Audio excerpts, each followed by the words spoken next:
네, 제가 이제 PT 끝나고 여름 사역 준비 때문에 이제 제가 오늘은 센터에 있어야 돼서 그래서 이제 실시간으로 퓨다 진행하지 못하고 이렇게 녹화로 진행된다는 점 양해 부탁드리면서 우리 기도하심으로 퓨다 시작하겠습니다. 하나님 감사합니다.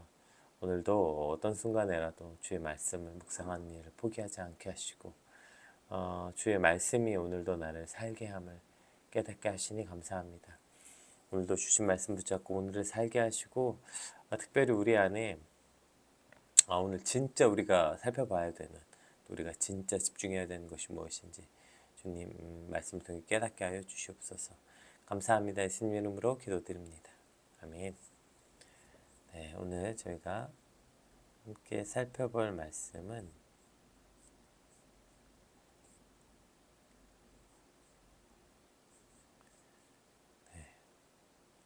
사도행전 15장 1절에서 11절까지 말씀입니다.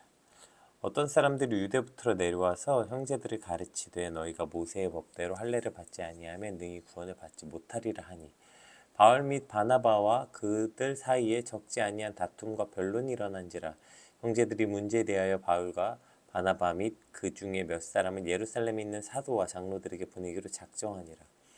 그들이 교회의 전송을 받고 베게니와 사마리아로 다니며 이방인들이 주께 돌아온 일에 이를 말하여 형제들을 다 크게 기쁘게 하더라.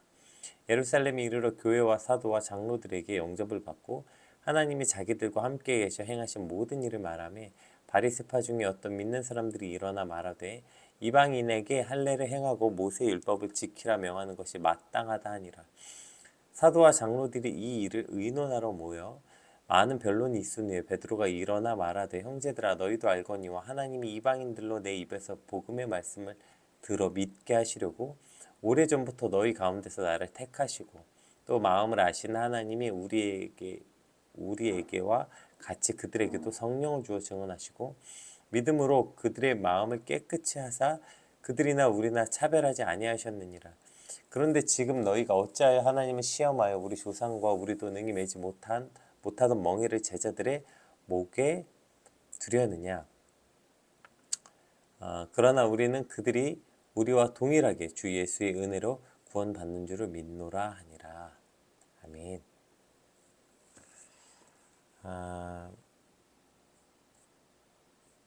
오늘 본문은 그 교회사에서 아주 중요한 의미를 가지는 그 예루살렘 공회가 열리는 배경에 대한 설명입니다.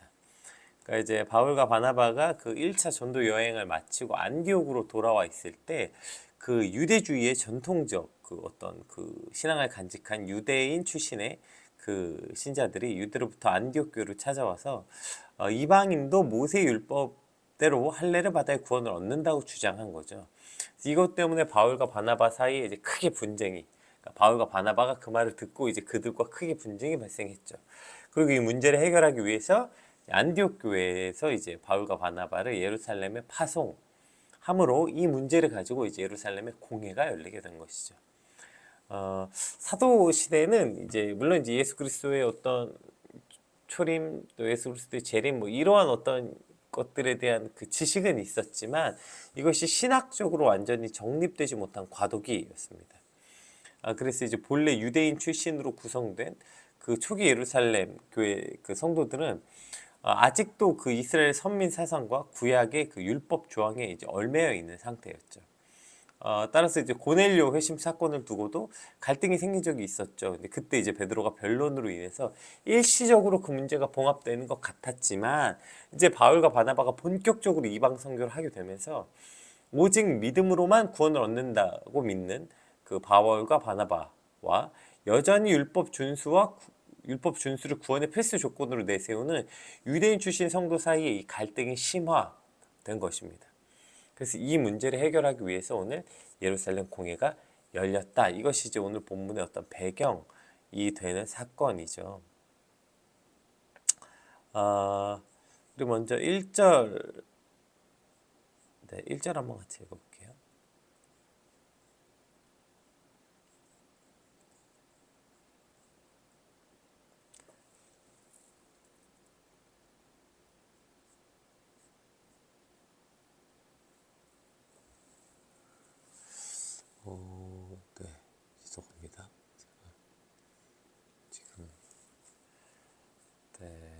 본문이 없어져가지고 1절 한번 읽어볼게요.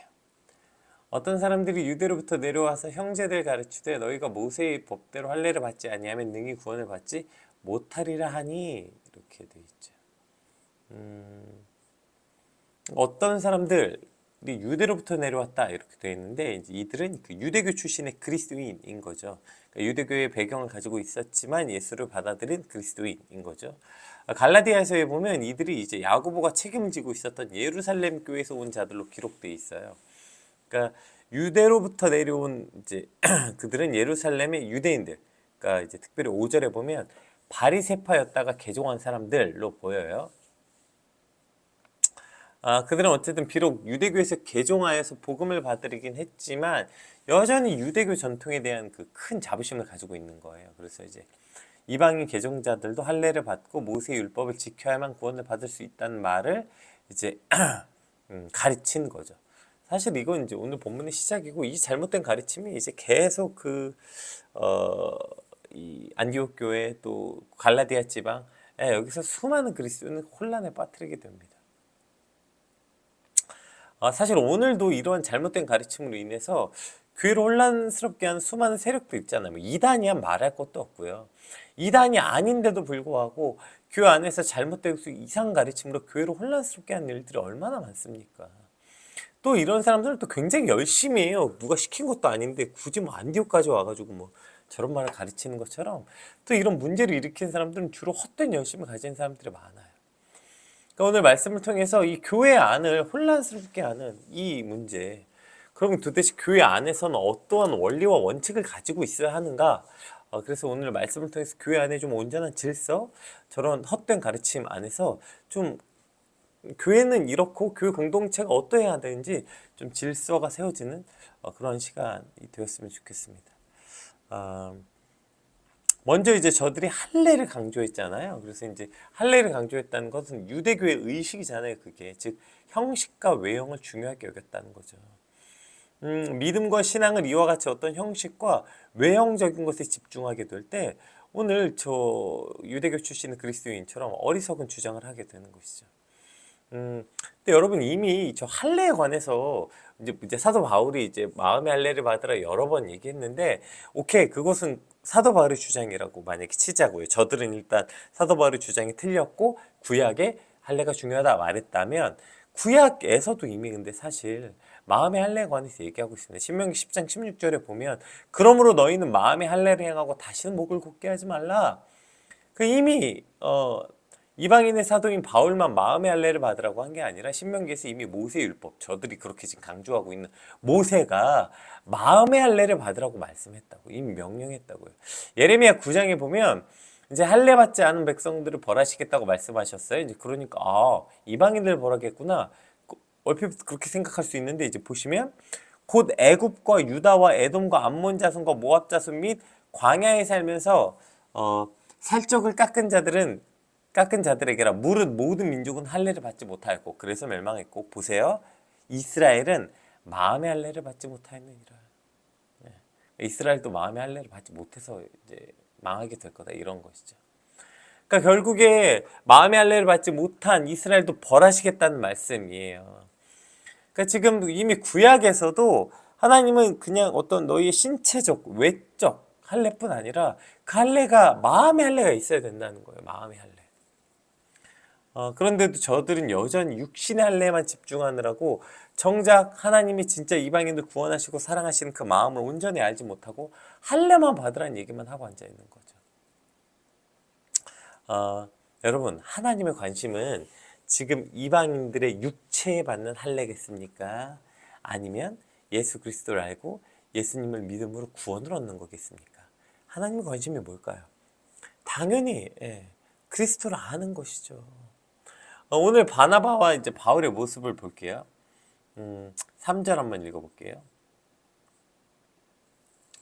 그들이 교회 전송을 받고 베니게와 사마리아로 다니며 이방인들이 죽게 돌아온 일을 말하여 형제들을 다 크게 기쁘게 하더라. 아니 지금 바울과 바나바는 이 중요한 때 중요한 상황을 가지고 예루살렘으로 가고 있는 거잖아. 이거 얼마나 중요한 일이에요. 지금 교회가 엄청 혼란스러운데 그럼 빨리 예루살렘으로 가야죠. 예루살렘 빨리 가서 이 혼란을 잠재우고 또 중요한 걸 결정하러 가는데 아니 근데 베니게와 사마리아를 왜 다니냐고요. 왜 거길 지금 다니고 있냐고요. 지금 바울과 바나바의 관심이 어디인지 알게 되는 거죠. 지금 명분이 어디 있냐, 무엇이 옳고 그르냐, 모든 사람들이 다 여기 있는데 바울과 바나바는 일단 오케이, 그거 알겠는데 그거 하더라도 그 가는 곳곳마다 그들은 그곳에 있는 그리스도인을 격려하고 또 그것을 통해 복음을 전하는 거예요. 이것보다 중요한 건 없다는 거예요. 왜요? 이것이 하나님이 중요히 여기시는 것이었기 때문인 거죠. 정작 저들은 육체 할례에 집중하느라고 진짜 중요하게 여기는 게 뭔지를 놓치고 있는 것이죠. 이처럼 교회가 또 우리의 신앙이 이러한 형식과 겉모습에 매여서 진짜로 해야 될 일을 놓치고 있는 것은 아닌가. 맨날 겉모습과 교회 거치장 신경 쓰느라고 정작 그 안에 있는 영혼에는 관심을 두지 않고 있는 거 아니에요? 오늘 바나바와 바울은 그들의 모든 관심은 영혼에 있는 거예요. 영혼. 예, 이미 그 이방의 복음을 받아들인 그 이미 그 출신자인 영혼들, 또 저들을 통해서 또 복음을 전파할 또 새로운 또 다른 영혼들. 그러니까 지금 예루살렘 가는 길에 지금 예루살렘 가는 건 가는 건데 그 가는 길에 들려서 어떻게든 아무쪼록 그 한 영혼이라도 더 만나려는 저 간절한 마음들이 무엇을 중요하게 여기는지 지금 보이고 있잖아요. 근데 정작 지금 저 유대교 출신의 그리스도인들은 지금 겉으로 육체에 받는 할례를 받아야 너희가 구원을 얻을 수 있다. 이 대조적인 모습이 보여주고 있는 것이죠. 밖으로 보여지는 것을 중요하게 여기고 또 겉으로 드러나는 것 중요하게 여기느라 정작 그 안에 영혼들은 어떤 상태인지 관심도 가지지 못하는 이러한 어리석은 모습이 있는 거 아니에요. 제가 그 PK 생각하면서 이제 목사님 사모님들에게 종종 자주 듣는 얘기가 있어요. 아, 내가 우리 애들 다 망쳤다 이런 얘기예요. 내가 목회한답시고 아이들에게 성도 앞에서 이렇게 해야 되고 저렇게 해야 된다. 사람들 앞에서 이렇게 하고 저렇게 해야 된다. 그렇게 맨날 윽박지르고 혼냈는데 정작 그러다가 그 아이, 그러니까 그 영혼이 다 죽어가는 거, 병 들어가는 것을 내가 보지 못했다. 그래서 그것을 깨달았을 때 너무 아이가 많이 상처를 받아서 신앙이 많이 회복될 수 없는 상태였다. 제가 이런 상담을 종종 좀 받습니다. 그러니까 목회한다고 뭐 사람들에게 보여지기 위해서 목회자 가정이 이래야 되고 뭐 목사 아들이 이래야 되고 목사 딸이 이렇게 되고 그 겉으로 보여지는 거 그거 신경 쓰다가 정작 그 영혼을 망쳤다. 지금 그런 후회 아닙니까? 네. 여러분 교회가 무엇입니까? 네, 교회는 이런 곳이어야 되는 거 아니에요. 그 안에 온 성도들 그 귀한 영혼을 돌보고 영혼을 귀히 여기는 것이 교회여야 되는 거 아닙니까? 그런데 어느 순간 교회의 어떤 형식과 교회의 거치장들과 뭐 겉으로 드러나는 어떤 것들 집중하느라 정작 그 안에 있는 성도들의 삶은 어떤지 그들의 영혼은 어떤지 이것을 집중하지 못하고 관심을 갖지 못하는 거 아닙니까? 그놈의 할례 받았냐 안 받았냐 맨날 이것만 가지고 당신 세례 받았습니까 안 받았습니까? 뭐 직분이 있습니까 없습니까? 뭐 당신 뭐 했습니까 안 했습니까? 뭐 봉사하고 있습니까? 11조 했습니까? 뭐 무슨 생활합니까? 뭐 이런 겉으로 드러나는 것들 죄다 체크하고 정작 그 영혼이 어떤 영혼인지 그 영혼은 상태가 어떠한지 오늘 죽어가고 있는지 살고 있는지 전혀 체크하지 못하고 있는 거 아니에요? 혹은 또 정반대로 무슨 옷을 입었나 어떤 차를 탔나 몇 평의 집에 살고 있나 직업은 무엇인가 그 겉으로 드러나는 것만 맨날 쳐다보고 있느라고 그 안에 영혼은 어떤 상태인지 보지 못한다면 교회는 교회로서 지금 그 온전한 사명을 감당하지 못하고 있는 것이죠. 아, 오늘 특별히 유대인들이 이방인들에게 너희도 할례를 받아라. 그래야 구원이 있다고 지금 말하고 있는데 이것을 그 베드로가 뒤에 이렇게 표현합니다. 아주 그 베드로 그냥 요 베드로의 읽어볼게요. 많은 변론이 있으니 베드로가 일어나 말하되 형제들아 너희도 알거니와 하나님이 이방인들로 내 입에서 복음의 말씀을 들어 믿게 하시려고 오래전부터 너희 가운데 나를 택하사 택하시고 또 마음을 아시는 하나님이 우리에게와 같이 그들에게도 성령을 주어 증언하시고 믿음으로 그들의 마음 깨끗게 해서 그들을 올 때 차별하지 아니하셨느니라. 자, 그러면서 이제 이렇게 책망하는 거예요. 그런데 지금 너희가 어찌하여 하나님을 시험하여 우리 조상과 우리도 능히 매지 못하던 멍에를 제자들의 그 목에 두려느냐. 이게 베드로의 지금 책망 아닙니까? 그런데 너희가 어찌하여 왜 멍에를 매게 하냐는 거예요. 제자들의 목에. 조상들도 너희도 지금 그거 무거워서 지지 못했던 왜 그 멍에를 매게 하려고 하느냐. 지금 이러한 어떤 책망 아닙니까? 왜 이러한 멍에를 매게 하는 거 아닐까요? 오늘 사실 교회가 많은 성도들에게 이러한 멍에를 매게 하는 거 아니에요. 오히려 예수님께서는 뭐라고 말씀하셨습니까? 수고하고 무거운 짐진 자들아 다 내게로 오라.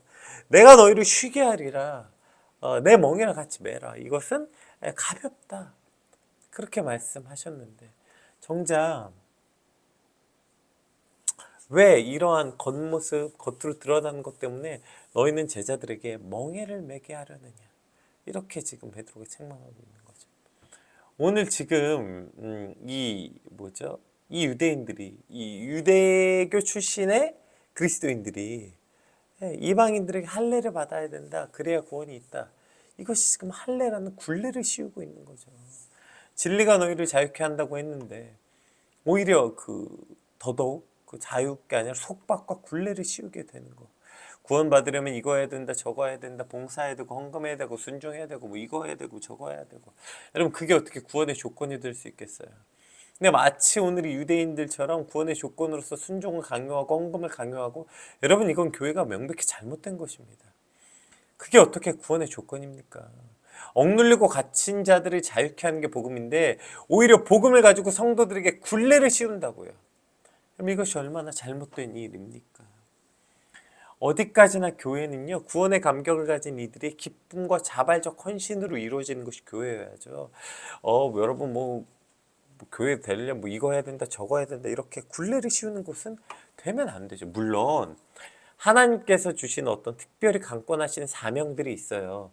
내 자발성과 상관없이 네가 베드로에게 얘기해. 네가 젊었을 때는 네 마음대로 신신고 띠띠고 다니겠지만 나중엔 네가 원치 않는 곳으로 신신고 띠띠고 다니겠다 했던 말처럼 우리도 인생을 살다 보면 당연히 우리가 원치 않았는데 하나님의 강제로 끌어다가 해야 되는 일들이 당연히 있습니다. 물론 하나님이 특별히 강권하신 어떤 사명들이 있어요. 그런데 지금 그런 얘기가 아니라 교회가 교회의 형식을 위해서 교회가 겉으로 드러나는 모습을 위해서 성도들에게 이와 같은 굴레를 씌우는 일이 잘못된 거라고요. 이러한 잘못된 풍토에 관한 이야기를 하고 있는 것입니다.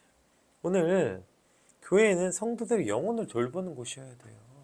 그 영혼은 어떤 상태인가? 그 영혼은 지금 오늘 어떤 고통을 받고 있는지 또 어떠한 상태로 살고 있는지 그걸 봐야 되는 교회가 오히려 교회의 어떤 거치장들 바깥으로 드러내는 것들을 위해서 오히려 영혼이 죽어가는 것을 그냥 놔두고 성도들에게 굴레를 씌우는 곳이면 당연히 안 되는 것이죠.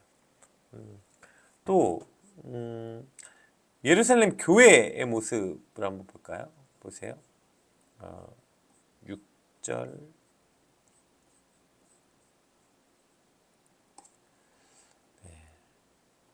자, 그렇게 해서 이제 이들이 예루살렘으로 갔어요. 자, 사도와 장로들이 이 일을 의논하러 모였어요. 그리고서 많은 변론이 있은 후에 이렇게 시작해요. 많은 변론이 있었다. 그러니까 그들이 이제 모여서 이 일을 어떻게 할까 하면서 사도들과 장로들이 모여서 많은 변론을 같이 한 거예요, 서로. 그렇게 교회는 그렇게 자유롭게 많은 변론을 할 수 있는 곳이어야 되는 거죠. 그렇게 열심히 의견을 나누고 열심히 많은 변론이 있어야 되는 거예요. 그런데 교회에서 맨날 굴레 씌우는 거 굴레. 그냥 순종해 하지마 뭐 이렇게. 교회는 어느 때나 많은 사람들이 이렇게 의견을 나눌 수 있는 곳이어야 돼요. 그리고 더 중요한 거 그렇게 의견을 나눈 후에 자 베드로가 일어나서 말했다고 표현되어 있는데요. 여러분 이거 한번 봅시다. 베드로가 일어나 말하되 라고 베드로가 말하는 것 같지만 결국에 이 얘기가 지금 누구 얘기입니까? 이거 성령의 음성이죠. 베드로를 통해서 지금 이들에게 주시는 성령의 음성, 이건 베드로의 말이 아니라 베드로를 통해 주신 하나님의 음성인 것이에요. 그러니까 교회는 어떤 곳이어야 되냐면 그렇게 열심히 의견을 나누고 자유롭게 이야기한 후에 모두 성령의 음성을 들을 수 있는 곳, 그 성령의 음성에 순종하는 것이 곧 교회여야 하는 것이죠. 어떤 한 사람이나 어떤 한 그룹이나 어떤 한 목회자의 말에 순종하는 게 아니라 그렇게 서로 치열하게 토론할 수 있고 치열하게 이야기를 나누고 결론은 그렇게 해서 내 말이 맞네 네 말이 맞네 싸우는 게 아니라 치열하게 그렇게 이야기를 나누면서 결국에 그게 뭘 하기 위한 과정이에요? 성령의 음성을 듣는 과정으로서 그러한 곳이 교회가 돼야 되는 것이죠. 여러분 이런 것이 얼마나 정말 자유케 되는 교회겠어요. 그런데 정작 교회 예수 믿는다고 성도들 모아놓고 할례나 받으라고 하고 오히려 더 큰 굴레를 씌우는 곳이 교회가 돼서는 안 될 것입니다. 교회는 성도의 영혼에 관심 있는 곳이어야 돼요. 그렇게 해서 그 영혼을 세우고 지금 오늘 바울과 바나바가 여전히 그들은 그 영혼에만 관심이 있는 것처럼 우리가 겉모습으로 드러난 것 때문에 지금 진짜 봐야 할 것을 못 보고 있진 않나. 오늘 그렇게 돌아보고 정말 우리 교회가 진짜 영혼을 살리는 교회, 영혼에 관심 있는 교회, 영혼을 귀히 여길 줄 아는 교회가 되게 하여 주시옵소서. 오늘 그렇게 꿈꾸고 기도하는 저와 여러분 되시길 주님으로 축복합니다. 자, 오늘 또 이 유대인 출신의 이 그리스도인들이 또 이제 문제가 뭐였냐면 보세요. 그들이 할례를 그러니까 너희가 모세 율법에 따라 할례를 받아라. 이게 무슨 뜻이냐면 저들이 분명히 바리새파 출신이고 유대교 출신인데 지금 그리스도를 받아들였어요. 그래서 개종했다고요. 기독교로. 그러니까 그리스도인으로 개종했어요. 그런데 그들이 자신이 그 전에 유대교와 바리새파로 있었던 그 생각과 관습을 그대로 가져온 거예요. 그러니까 유대인으로서 바리새인으로서 자신들이 행했던 모든 습성과 생각을 그대로 가져온 상태에서 예수 그리스도만 받아들인 거예요. 그걸 요즘 말로 끔찍한 혼종이라고 말하는 거죠. 저들이 예수님을 받아들였다면 그들 안에 있었던 그 모든 옛습, 구습은 버리고 복음으로서 완전히 새롭게 태어났어야 하는 건데 그들이 오케이. 그리스도는 하나님의 아들이고 예수님인 건 받아들이면서도 여전히 자신이 가지고 있었던 생각, 그 전에 자신이 가지고 있었던 전통적인 배경들, 그 관습들, 그건 그냥 그대로 가지고 들어오는 거예요. 여러분 성경에서 거듭나라고 이야기하잖아요. 거듭나는 거. 거듭나는 게 뭐예요? 나는 죽고 그리스도로 다시 태어난 것. 이것을 우리가 중생이라고 말하는 것. 다시 태어난 중생. 그러면 내 생각과 내 배경과 내가 그동안에 살아왔던 삶의 가치나 내가 중요하게 여겼던 그 모든 것들이 예수 그리스도로 그 안에서 다시 태어나는 거예요. 그 내 모든 생각과 내 모든 것들은 이제 죽어지고 그리스도가 생각하는 것, 그리스도가 중요하게 여기는 것, 예수님이 원하시는 것들, 그것을 내가 가장 중요한 것으로 여기는 것, 이렇게 다시 태어나는 것이죠. 그런데 안타깝게도 우리가 예수 믿는다고 말하면서 오늘 이 유대교 출신의 이 그리스도인들처럼 여전히 내 생각과 어떠한 내 가치와 이것과 지금 예수 그리스도가 지금 충돌하거나 이상하게 믹싱 돼버린 것은 아닙니까? 여전히 우리가 예수 믿는다고 말하면서 여전히 세상의 관습을 그대로 따르고 내가 여전히 예수 믿는다고 하면서 여전히 세상의 욕망은 그대로 따르고 내가 예수 믿는다고 하면서 여전히 내가 예수 믿지 않았을 때 갖고 왔던 삶의 습성은 그대로 다 포기하지 않고 들고 있으면서 주일날 앉아서 교회 온다고 주일날 와서 내가 예배 드린다고 해서 어떻게 그리스도인이 되겠어요? 오늘 저 유대로부터 내려온 저 끔찍한 혼종의 그리스도인이 어쩌면 우리의 모습은 아닙니까? 그 사도 바울은 날마다 내가 죽노라 말한 거예요. 내가 죽어야 내가 그렇게 날마다 죽는 것 그것이 중생이기 때문이죠. 그리스도인이라는 건 이런 거예요. 우리가 만약에 그리스도를 받아들였으면 그동안에 내가 가져왔던 삶의 모든 방식과 가치들을 버리는 거예요. 그리고 그리스도만 받아들이는 거예요. 그런데 그리스도는 받아들였는데 여전히 내 삶에 가지고 있었던 그 모든 관습을 그대로 가지고서 나올 때 저렇게 말도 안 되는 헛된 가르침을 교회에서 행하게 되는 거예요. 그러니까 가장 저 끔찍한 혼종의 대표적인 게 뭡니까? 예수 믿으면 복 받는다는 거 아니에요. 왜냐하면 복 받고 싶거든요. 예수 믿기 전에도 그게 우리 삶의 가치였어요. 늘 인간은 잘 먹고 잘 사는 거, 이 땅에서 성공하는 거, 그게 내가 예수 받아들이기 전에 가치였다고요. 근데 놀랍게도 그 가치는 그대로 가지고 예수님만 받아들였어요. 그럼 어떻게 돼요? 예수님이 우리에게 그 성공과 부를 가져다 주는 분. 끔찍한 혼종이 돼버린 거죠. 여러분, 이게 끔찍한 혼종이에요. 할례 받지 않으면 능히 구원을 받지 못하리라 말했던 저 끔찍한 혼종이나, 예수 믿으면 복 받고 성공한다더라, 이 끔찍한 혼종이나 똑같아. 여전히 내 모든 삶의 관습과 가치는 그대로 가지고 예수 그리스도만 갖다 끼워 맞추는 거죠. 여러분, 이것이 어쩌면 지금 교회를 병들게 하고, 이제 오늘 여기서 시작됐지만 이제 계속 우리가 바울서신에 보면 저 유대교 출신의 저 뭐죠, 이 그리스도인들 때문에 바울이 굉장히 고통받습니다. 오늘 2절에서도 바울과 바나바가 그들 사이에 적지 아니한 다툼과 변론이 일어났다고 했죠. 계속 일어납니다. 저 적지 않은 다툼과 변론이. 그럼 쉬운 일 아니에요. 저 끔찍한 혼종은 뭐 금뿌리 뽑히는 것도 아니고요. 이미 이때도 많이 퍼져 있었던 것처럼 지금은 뭐 더할 것도 없죠. 어쩌면 우리 안에도 이미 퍼져 있는 거 아닙니까? 여러분, 구원은 저런 관습에 따라서 받는 거 아니고요. 또 구원은 중생, 거듭나야 받는 거, 거듭나야. 거듭난다는 건 내 삶의 모든 가치와 이것들을 그리스도 십자가 앞에 전부 버리는 거예요. 그래서 내가 그 모든 것을 제가 오늘 그 PT 때도 나눴던 것처럼 예수를 아는 그 지식이 가장 고상한 것으로 여기고, 그래서 그 전에 모든 것들은 배설물로 여기고 버리는 거예요. 근데 그거대로 붙잡고 예수 그리스도 붙잡고 끔찍한 혼종이 발생하는 것이죠. 오늘 저 유대교 출신의 그 그리스도인, 어쩌면 우리는 뭐 세상 출신의 그리스도인이랄까요? 네.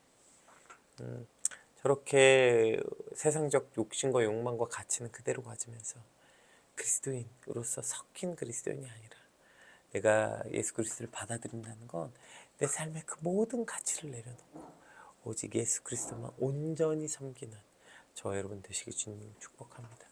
우리 받은 말씀 놓고 함께 같이 기도합시다. 오늘 저 뭐죠, 그 형식에 매여, 겉모습 거치장에 매여서 가장 중요한 본질을 놓치는 그리스도인, 또 본질을 놓치는 교회가 되지 않게 하시고, 우리 안에서 진짜 예수 그리스도를 받아들임으로 기존 것은 전부 다 버리고 온전히 예수 그리스도만 받아들이고 그분을 우리 삶의 가장 최고의 가치로 여기고 살아가는 우리의 믿음이 되게 하라고, 우리 같이 받은 말씀 놓고 함께 기도하겠습니다. 기도합시다.